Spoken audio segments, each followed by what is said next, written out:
Welcome back, everyone. Before we dive in, make sure you drop your thoughts and the lessons you took from this story in the comments. And don't forget to like and subscribe. Let's get into it. My name is Malcolm. I'm 28 years old. And a little over 3 months ago, I found out my then girlfriend, Tiffany, 26 years old, had been playing a game I did not even know I had joined. We had been dating for 8 months. I sincerely believe things are going well. We saw each other 3 or 4 times a week, spent lazy Sundays on the couch, shared playlists, swapped childhood stories, and I had started to think about what it might look like to build something long-term with her. There were no big fights, no obvious red flags, nothing that screamed danger. For weeks, Tiffany had been hinting that the relationship was ready to level up. That was the phrase she used repeatedly. She said she wanted me to meet what she called her inner circle, the group of women she claimed were like her sisters. She made it sound like there were stages to dating her, and I was unlocking the next one. Tiffany said, "Babe, my girls are dying to meet you properly. They keep asking when I'm finally going to bring you around. We are doing dinner at the Magnolia Room on Friday." The Magnolia Room is a very expensive restaurant in downtown Houston, the kind of place where you Google the menu first so you do not pass out when you see the prices. I said, "That sounds good. I have heard that place is pretty fancy." Tiffany gave me a bright, practiced smile and waved one hand as if none of it mattered. She said, "Do not worry about it. Just dress nicely. You need to make a good impression. These are my closest friends." I should have paid more attention to the way she emphasized the words "you need to." At the time, I thought she was just nervous for me to meet people who mattered to her. I told myself it made sense. Some people frame relationship milestones dramatically to make them feel special. Friday came, and I took my time getting ready. I put on my best navy blazer, a crisp white shirt, dark jeans, and clean shoes. I trimmed my beard, put on a subtle cologne, and checked myself in the mirror a few extra times. I wanted to look like a man who had his life together, because I did. I work as an information technology consultant. I have a decent apartment, a steady income, a paid-off Honda that runs like a dream, and a modest but healthy savings account. I was not rich, but I was responsible, and I was proud of that. When I pulled up to the Magnolia Room, valet took my keys, and I tried not to think about how much that alone would cost. The building was all glass and warm light, with a long line of expensive cars out front. Inside, the place smelled like butter, wine, and money. Low jazz played over soft conversation. The host greeted me by name because Tiffany had given them a reservation for Tiffany and Malcolm, party of 7. That should have been my second warning. 7 people at a restaurant like this was going to be a very large bill. I walked to the back of the dining room and saw Tiffany at a big round table with 5 other women. They were already laughing, heads close together, wine glasses in their hands. When Tiffany saw me, she stood up quickly, smoothed her dress, and called out, "Ladies, here he is." As I reached the table, she put one hand on my arm and said, "This is Malcolm. Malcolm, meet the squad."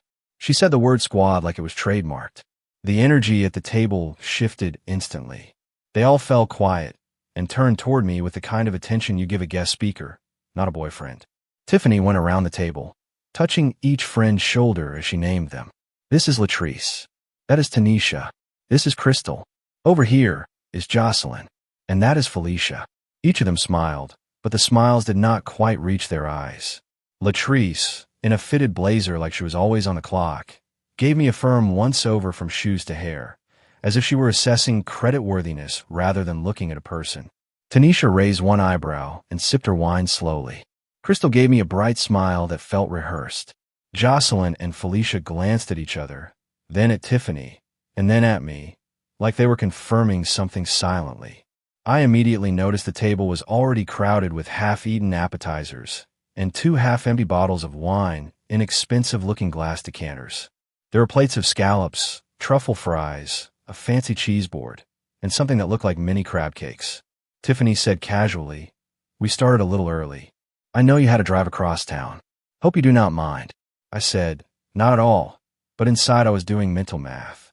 At a place like this, those 2 bottles of wine alone were probably closing in on $300, maybe more.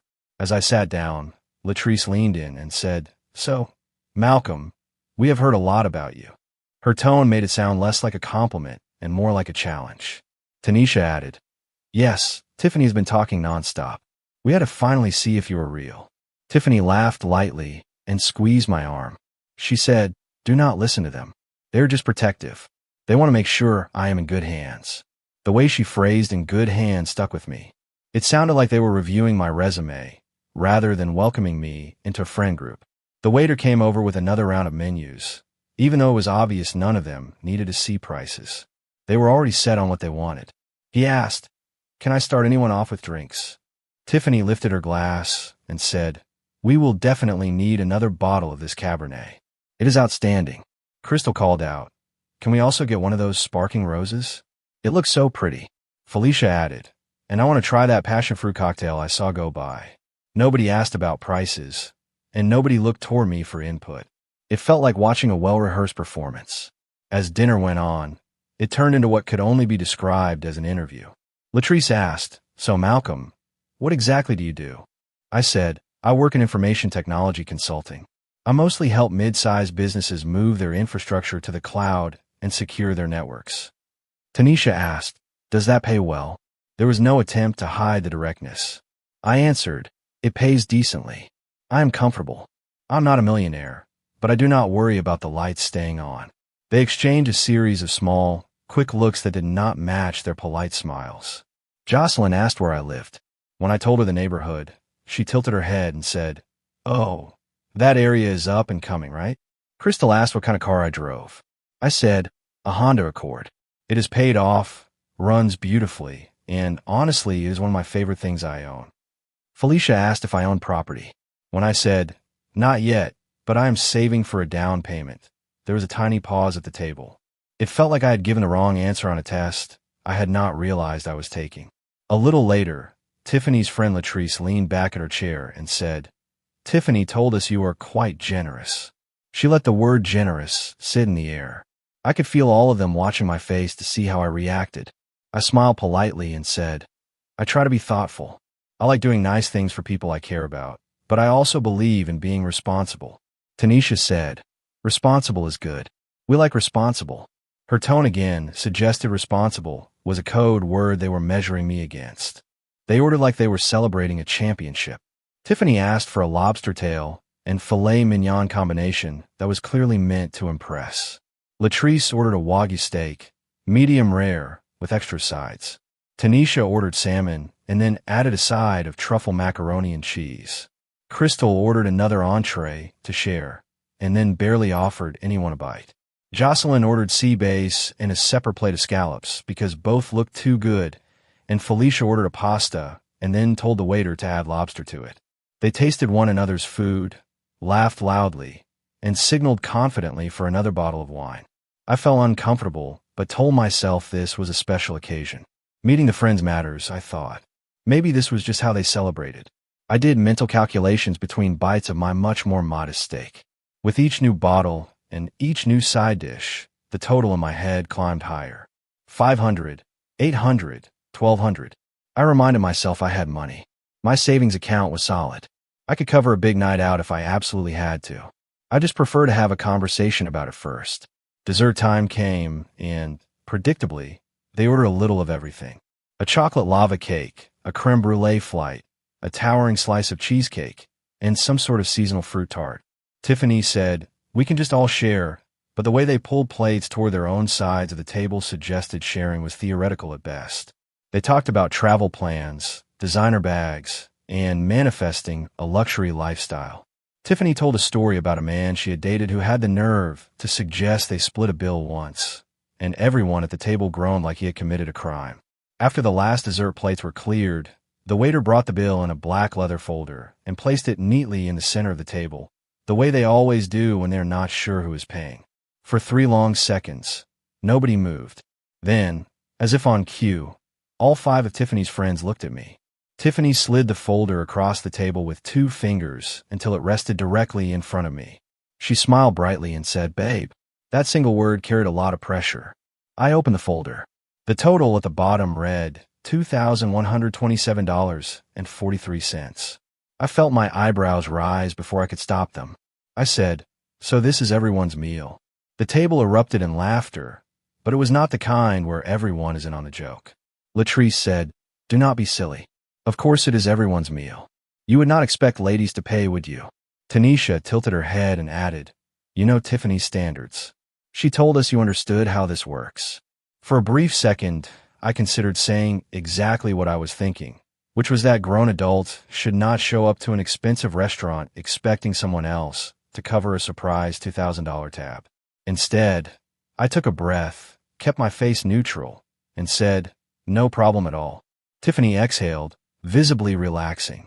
She gave me a proud, satisfied look and squeezed my hand, as if I had just passed an exam. I pulled out my wallet, slipped my credit card into the folder, and handed it to the waiter with a polite smile. As the waiter walked away, Tiffany leaned in close and whispered in my ear, I knew you were one of the good ones. Her tone made my skin tighten. I tried to focus on the fact that the evening was almost over. The women started grabbing their purses and checking their makeup and their phones. They were already standing up, putting on jackets, and talking about where to go next as if the bill was just a formality, a background detail, nothing to do with them. 2 or 3 minutes later, the waiter returned. His polite, professional expression had shifted to something more cautious. He cleared his throat gently and said, I am terribly sorry, Mr. Malcolm, but your card has been declined. The entire table froze. Tiffany stopped mid-sentence. Latrice's lips parted slightly. Tanisha's eyes widened. The noise of the restaurant seemed to fade as their attention snapped back to the table and to me. Tiffany said sharply, What? That cannot be right. Run it again. The waiter replied calmly, I ran it 3 times, ma'am. Would you like to try another card? I pulled out my phone and opened my banking application. I said, That is strange. It shows that I have $87.50 available in checking, but I am sure I had more this morning. I scrolled for a moment as if I had just remembered something. Then I said, Oh wait, I moved most of my money to savings yesterday. There was a higher interest rate promotion. I guess I forgot to move it back. Tiffany's face blanched. She stared at me and said, 80? What? I said, $87.50. That is what is in checking at the moment. Latrice leaned forward and hissed, You are telling us you do not have $2,000. I said calmly, Not in checking at this exact moment. It is in savings. The bank is closed now, though. The waiter, still composed, looked between us and said, So, how would you like to handle the bill? There was a brief, perfect moment of silence. It was the kind of silence that feels almost physical, like a pressure in the air. Tiffany looked at me, with fury building in her eyes. She muttered through clenched teeth, Fix this now. I said, I can put in my $87.50. The waiter nodded professionally and said, Perhaps the ladies would like to split the remainder. I can divide it 6 ways. That suggestion landed like a bomb. The reactions were immediate. Felicia said, I do not even have my wallet with me. I only brought my driver's license because Tiffany said this was covered. Jocelyn said, I just paid rent. I cannot drop $300 on dinner tonight. Tanisha snapped, Why would any of us have to pay? Tiffany said you take care of things. Latrice glared at Tiffany and said, I thought you said he was a provider. Tiffany's jaw tightened so hard I could see the muscles flex. Tiffany rounded on me, her voice low but razor sharp. She said, You did this on purpose. I said, Did what? Forget to transfer money. She turned to her friends and said, Give me a second. Then she looked back at me and said in a hard whisper, Outside. Now. She stood up so abruptly that her chair scraped the floor. The entire table watched us as we walked out through the dining room past neatly dressed couples and waiters moving silently between tables. In the parking lot, the warm Houston night wrapped around us, but Tiffany's expression was cold. She spun to face me and said, What kind of man are you? Do you have any idea how embarrassing that was? I said, Embarrassing for whom? She jabbed her finger toward the restaurant and said, For me. I told them you were a provider. I said you were different. I defended you when they wondered if you were just another pretender, and then you humiliate me with this poverty act. I stared at her. Poverty act. I said, I have the money. It is just not in checking. She folded her arms and said, That is nonsense. You knew what tonight was. You knew you were supposed to impress them. I said, By paying $2,000 for dinner for 6 other adults who invited themselves? She shot back. They are not strangers. They are my friends. And yes, a real man handles the bill without whining, without theatrics, without games. I said, when did I whine? I literally handed over my car without saying a word. I only realized the mistake when it declined. And let us talk about your friends for a moment. Why did they come to a restaurant like the Magnolia Room with no intention of paying anything? Tiffany let out a short, disbelieving laugh. She said, "You really do not get it, do you? We do not pay. That is not how this works." I asked how it works. She said, "Dating. Relationships. Men take care of things. That is literally your job." I said, "My job is information technology consulting. That is how I pay my bills. You are telling me my job is now to fund luxury dinners for your entire social circle." She crossed her arms tighter. "Do not be cute," Tiffany said. "You know what you signed up for when you started dating me. I told you I have standards. I told you I need a man who can provide. This was a test. You were supposed to show that you can take care of me and the life I deserve." I took a slow breath and looked back through the restaurant windows. I could see her friends arguing with a waiter and a manager, gesturing at the check. I said, "So let me get this straight.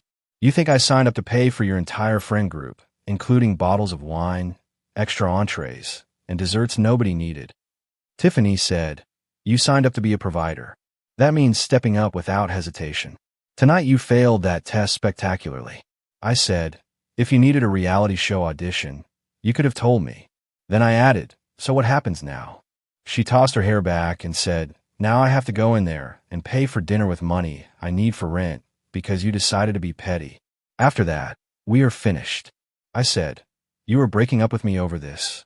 She replied, "I am breaking up with you because you are not man enough for me. Enjoy your savings account." Then she turned on her heel and stormed back inside. I walked to my car and sat in the driver's seat with the door still open. Through the restaurant windows, I could see the chaos. The waiter stood with the manager, both of them talking to the group at the table. Tiffany's friends were rummaging through purses, pulling out cards and cash, arguing and gesturing. It took them a solid 30 minutes to sort it all out. I watched them leave the restaurant one by one, faces tight with anger and embarrassment. I quietly handed the valet my ticket, took my keys, and drove home feeling a mixture of shock and relief. When I got home, my phone exploded with notifications. Not from Tiffany, from her friends. Latrice texted, "You are actually pathetic. Tiffany deserves so much better."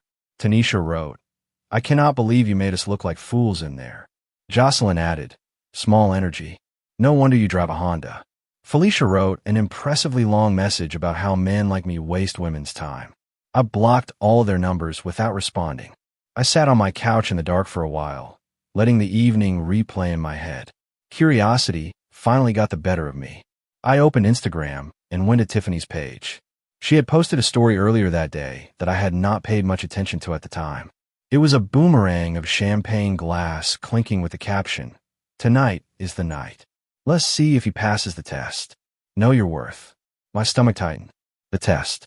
I started scrolling back through her posts and stories, looking with new eyes. I saw quotes about high-value women, posts about dating with standards, and videos reposted from influencers who preached that if a man wanted to, he would pay for everything. Then I found her TikTok page. I had known she had one, but I had never really looked at it closely. There, it was even more blunt. Tiffany had videos explaining how to test if he's a provider, videos listing red flags like he asked to split the bill, and clips where she said things like, "My girls and I only date men who pay. If he hesitates, he is not serious about you." In one video, she was sitting at some rooftop bar, saying, "If you cannot cover the table, do not come to the table." The comments were full of people cheering her on. My chest felt tight as I scrolled. This entire dinner had not been a casual meet-the-friends night. It had been a planned financial shakedown disguised as a relationship milestone. I commented on her story from earlier that day. "I might have failed your test, but I passed my own." Within an hour, she had blocked me on Instagram, TikTok, and everywhere else. I thought that would be the end of it. I told myself, good riddance. At least I saw her true colors before things went further. I had no idea the entitlement was only warming up. 3 days later, a notification popped up on my phone from Venmo. Tiffany had sent a request for $354.57. The note read, "My portion from Friday, since you could not be a man about it." I stared at it for a long moment, laughed out loud, and hit decline. 30 minutes later, Another request came through for the exact same amount, this time with the message, "You owe me this." I declined that one too. An hour after that, my phone buzzed with a text from a number I did not recognize. The message said, "This is Tiffany. Pay me back now. You deliberately humiliated me. The least you can do is cover what I had to pay." I responded, "You chose the restaurant. You invited your friends. You ordered the food and the wine. How exactly do I owe you money?" She replied, "Because a real man would have paid. I had to use my rent money because you decided to play poor. Now I am struggling, and it is your fault." I wrote back, "That sounds like a you problem. Maybe do not gamble your rent on someone else's wallet." She began calling. 5 calls in 10 minutes. Then 10 calls in 20 minutes. Voicemails came in one after another, each one angrier than the last. In one she said, "You are literally stealing from me. I'm going to tell everyone what kind of person you are." In another she said, "You will never find another woman like me." That last line actually made me smile. I hope that was true. I blocked her number after the 20th call. I assumed the storm would pass once she realized I truly was not going to pay. Instead, the situation took a strange turn. I started getting direct messages on Instagram from accounts I did not recognize. One woman wrote, "Hey, is this Malcolm? I do not know you, but I wanted to warn you about Tiffany." Another said, "You do not know me, but I dated someone who dated Tiffany. You should know she has a pattern." Eventually one of them, a woman named Michelle, asked if I would be willing to meet for coffee to compare notes. I met Michelle at a coffee shop near my office.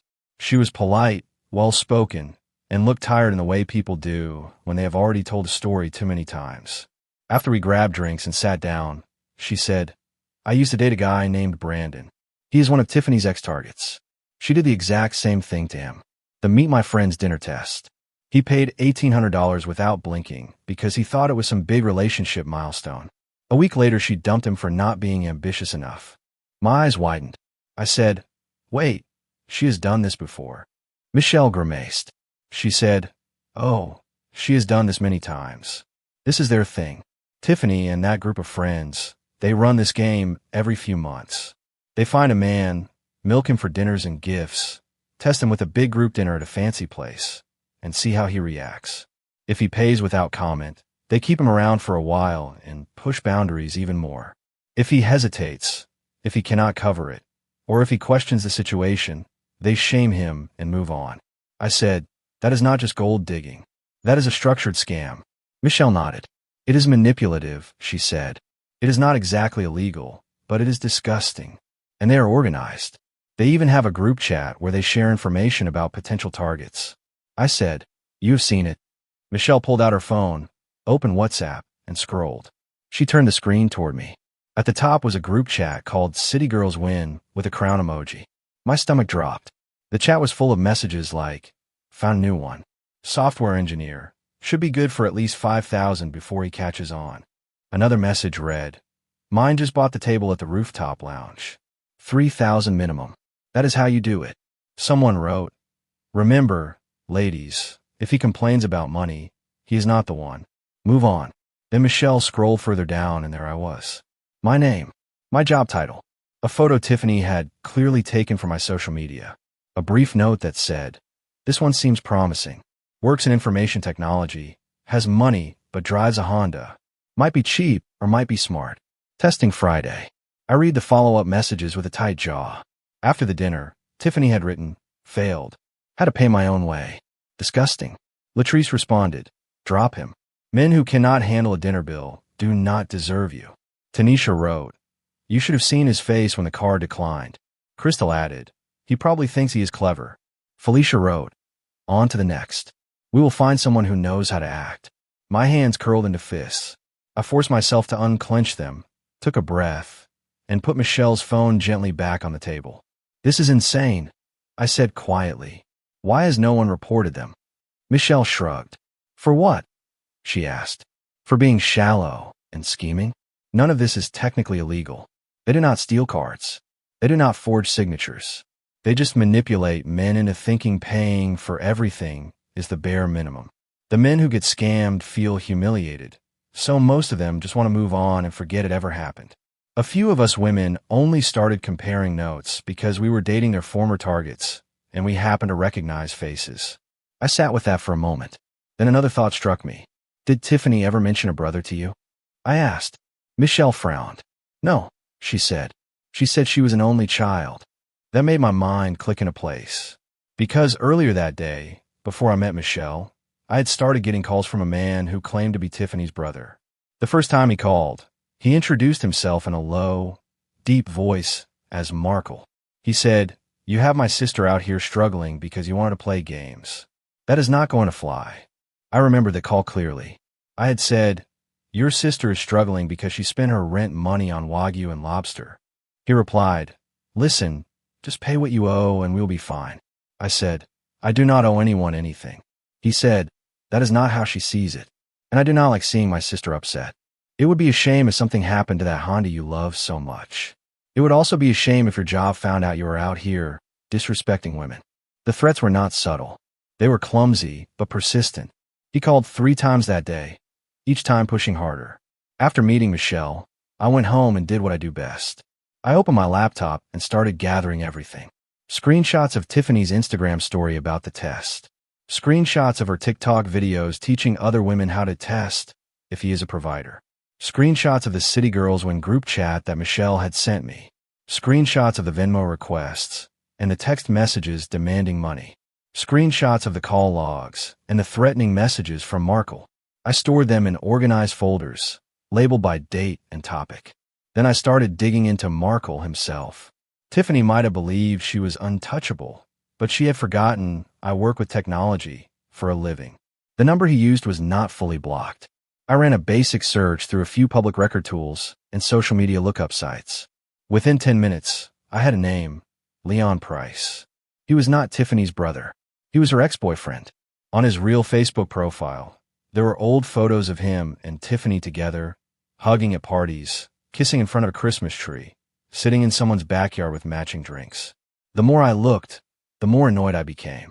Not just because of the scam itself, but because of how arrogant they all were about it. Tiffany had documented everything in public posts and semi-private groups as if nothing could ever touch her. Her TikTok bio literally said, "Relationship strategist, teaching women how to date with standards." It suddenly clicked that if she was willing to brag that loudly and that often, I did not need to confront her in person. I just needed to show the truth to the right people. The next step was simple but surprisingly satisfying. I bought a cheap domain name, datescamalert.com. Then, using a basic website builder, I created a very simple site. No ads, no flashy graphics, just a plain layout with sections titled Pattern, Evidence, and How to Protect Yourself. In the Pattern section, I laid out, in general terms, the way Tiffany and her group operated: love bombing, expensive dinners, sudden tests, and emotional manipulation. In the Evidence section, I posted screenshots, with all last names blurred and personal identifying information removed except first names and city. I did not call Tiffany horrible names. I did not insult her appearance. I kept it factual and calm. I wrote, "Several men have independently described a similar pattern with a woman named Tiffany and a consistent group of friends in the Houston area. The goal appears to be obtaining expensive meals, gifts, and sometimes cash by presenting these expenses as tests of a man's worth." Underneath, I included images from the City Girls Win chat, redacted only enough to avoid doxing anyone. The implication spoke for itself.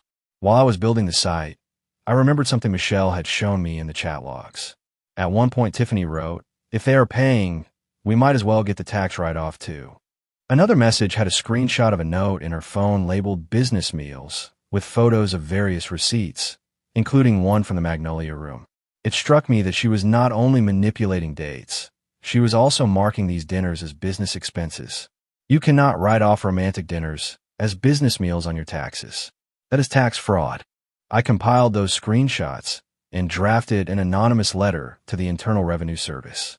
I attached the images and explained that someone appeared to be repeatedly claiming personal dinners as business expenses, including notes she herself had labeled dates. I mailed it using a generic envelope from a post office across town. I had no idea whether anything would come of it, but it felt like a logical step. If she wanted to treat dating like a business, then the actual authorities who regulate business expenses might as well be informed. The last piece of my plan involved the Magnolia Room itself. I called the restaurant and asked to speak to the manager. When he came on the line, I explained who I was, what had happened with the bill, and what I had learned about Tiffany's repeated use of their restaurant as part of a pattern. He paused and said, "You know, we have had some issues with that group before. They have come in several times, ordered a lot, and then tried to send food back after eating half of it. One time they claimed there was hair in the dishes to try to get most of the meal comped. The manager asked if I would be willing to come in and give a written statement. I said yes. When I arrived a few days later, he took me to a small office in the back where they kept the security monitors. He pulled video footage from the night of our dinner. There we were, all 7 of us at the table. We watched the moment the bill arrived, the moment Tiffany slid it toward me, the moment the waiter came back with the decline card. The manager nodded slowly and said, "This lines up with what you told me. You are not the first person who has mentioned something like this about that group." Through Michelle and a few other contacts, the manager was able to reach 3 other men who had been through similar evenings at the Magnolia Room or at other high-end restaurants in the same restaurant group.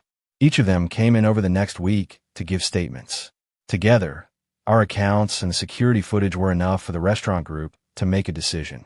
They banned Tiffany and her entire crew from all 7 of their locations. Their names and faces were flagged in the reservation system. If they tried to book again, the reservation would be denied. Once datesgambler.com was live, I did not blast it all over social media. I did something subtler.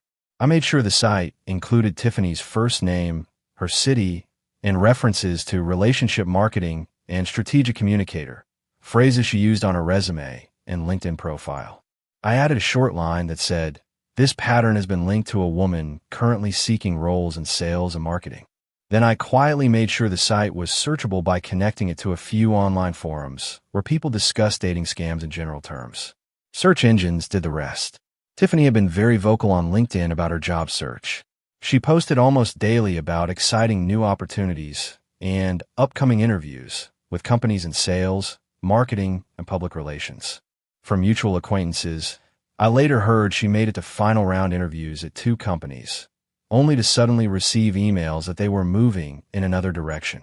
Around the same time, datesgambler.com started appearing on the first page of results when you type her first name, city, and field together. A few weeks after I sent the anonymous tip, the Internal Revenue Service reached out to Tiffany. I did not see the letter, obviously, but I heard about it through a chain of people who still followed her private rants online. The tax agency had looked into her business meals and determined that a substantial number of them were personal. Between back taxes, penalties, and interest, she reportedly owed around $3,000. Tiffany had to start selling some of her designer handbags to cover the bill. Later, an additional audit tacked on more penalties, pushing the total closer to $4,200. Meanwhile, the carefully curated image Tiffany had built online began to crack. She tried to rebrand herself as a financial abuse survivor, posting long captions about how men withheld money to manipulate women and how expecting a partner to contribute financially was healthy. Unfortunately for her, the internet has a long memory. People in our city's online groups dug up her old TikTok videos where she bragged about testing men and running lavish dinner experiments.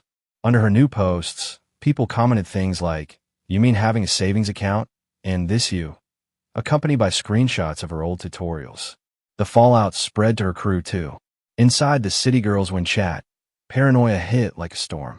Michelle and some of the other women who had access to the chat sent me screenshots of the aftermath. Latrice wrote, "Who told the restaurant? Someone gave them our messages." Tanisha accused Jocelyn of saving screenshots. Jocelyn blamed Felicia for being careless. Tiffany blamed everyone at different times for being disloyal. They began kicking members out of the chat, one by one, convinced there was a traitor in their midst. The group that had once coordinated with ruthless confidence dissolved into suspicion and finger-pointing. Leon, the ex-boyfriend who had been making threatening calls as Markle, suddenly became very quiet. The last time he called, I said calmly, "Leon, I know your real name. I know where you work. I know you're not Tiffany's brother. If you keep calling me, your manager is going to receive some very interesting recordings and screenshots." There was a long pause, and then he hung up. I never heard from him again. For someone who had talked so loudly about making sure his sister was taken care of, he disappeared quickly once there was the slightest risk to himself. In our city, Word travels quickly, especially in certain circles. Someone created a local Facebook group dedicated to warning people about dating scams. The group grew to around 400 members in a few months.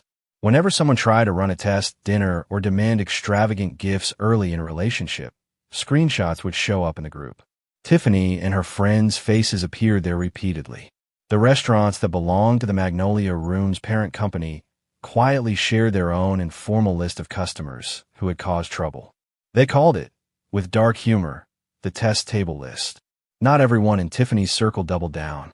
One evening I received a message from Felicia. It began, "You have every right to ignore this, but I wanted to apologize." I hesitated, then agreed to meet her at a cafe near my apartment. She arrived looking less polished than she had at the Magnolia Room, wearing jeans and a simple sweater instead of designer labels. She said, "I got caught up in the lifestyle. I like the attention and the free things." It felt like a game where the only rule was, do not fall behind. Seeing everything collapse made me realize how messed up it was. I listened quietly. Felicia continued, "I started therapy last month. I'm trying to understand why I thought treating people like walking credit cards was acceptable. I did not expect you to forgive me. I just needed to say that I am sorry I participated in that dinner, and that I judged you for not paying for all of us." There was genuine regret in her voice. I said, "I appreciate you saying that. I hope you keep doing the work, not for me, but for yourself and for whoever you date next." We parted on neutral, almost cordial terms. Life moved on for me in quieter ways. I focused on my work, took on a few new clients, and started going to the gym more consistently. I spent weekends with friends, playing pickup basketball, hosting movie nights, cooking for people who took turns bringing groceries and wine. Every so often, someone would message the contact email on datescammler.com saying, "Thank you." I Googled my date's name and found your site. I recognized the pattern and got out early. I did not respond with long explanations. I usually just wrote back, "Glad it helped. Take care." About a month and a half after the dinner incident, I matched with someone on a dating app. Her name was Raven.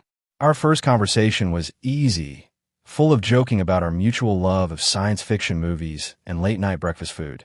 When we met in person, we chose a small, mid-priced restaurant, the kind of place with good food, normal lighting, and reasonable prices. After the meal, when the waiter set the check down between us, I instinctively reached for it. Raven put her hand on top of mine and said, "We can split it." I said, "I do not mind paying." She smiled and replied, "I know you do not. That is why I am insisting on splitting it. I have my own money. I am dating you, not your wallet." Something in my chest relaxed in a way I had not realized it was still tense. I said, "All right then, we will split it." We did. It felt incredibly simple and incredibly refreshing. There were no hidden tests, no group chats waiting to judge whether I was a provider. There were just two people eating dinner and sharing the cost because they both wanted to be there. Months passed. Tiffany became more of a distant, strange story than an active presence in my life. Every now and then, though, her name would pop up through the grapevine. Someone would say, "Did you hear Tiffany is still unemployed?" Or, "Apparently she is working at a kiosk in the mall selling phone cases now." Given how much she had once preached about only accepting luxury, it was ironic. She tried, briefly, to start a new online persona about overcoming financial trauma, but each attempt was met with a wall of screenshots from her past, and the comments never let her rewrite the narrative. The final message I ever received from her came about a month ago through a new number. It was not an apology. Of course it was not an apology. It was a long demand framed as an invoice. She wrote, "You owe me $10,000 for emotional damages from that slanderous website you created. I am giving you one last chance to do the right thing before I take further action." I read it twice, then opened my files of old screenshots from her TikTok. I replied with a single image, a screenshot of one of her earlier videos, the one where she looked at the camera and said, "Know your worth. Never accept less than you deserve. If he cannot meet your standards, you move on and level up." Underneath the screenshot, I typed, "Taking your advice." A few minutes later, a notification popped up saying the number had blocked me. I sat back, exhaled, and closed that chapter in my mind with a quiet, satisfied click. Datescammler.com still gets around 100 visits a month. Most days I do not think about it. It just exists out there, a small lighthouse warning a few ships away from sharp rocks. When I do think about it, I remember the look on Tiffany's face when the waiter announced my card had been declined, and how outraged she was that I only had $87.50 available in checking that night. For her and her friends, having money tucked away in savings instead of throwing it around on demand meant I was broke. The truth was the opposite. I was not the one living from paycheck to scam check, scrambling to borrow rent money to keep up appearances. I was not the one betting my housing on whether a date would agree to fund a luxury performance. I had a real job, real savings, and real priorities. In their world, that made me cheap. In mine, it made me sane. The best part is that, thanks to that one dinner I refused to truly pay for, a lot of men in my city will never have to sit at a table like that, being silently weighed and measured by people who believe they deserve everything for nothing. Last week, a friend of a friend sent me a photo that made me laugh harder than I had in months. It was a blurry image taken on a phone from across the room at an Applebee's. At one of the booths sat Tiffany and a man I did not recognize. The check was on the table between them, and both of them had their wallets out. My friend wrote, "Saw this on someone's story. Timestamp says they split the check." I stared at it for a moment, then shook my head. Growth, I thought. Not my growth. I had already learned my lesson the night I let my card decline at a $2,000 dinner and walked out with my savings intact and my self-respect stronger than ever. Her growth. Tiny, perhaps, but real. If nothing else, maybe the next time she meets someone, it will be for who he is, not for what his credit limit can do for her and her friends. And if not, well, there are more than enough people now who know how to recognize a test table when they see one. If you enjoyed this story, please like, comment, and share this video with your friends. Subscribe and turn on the notification bell so you never miss a powerful story drop.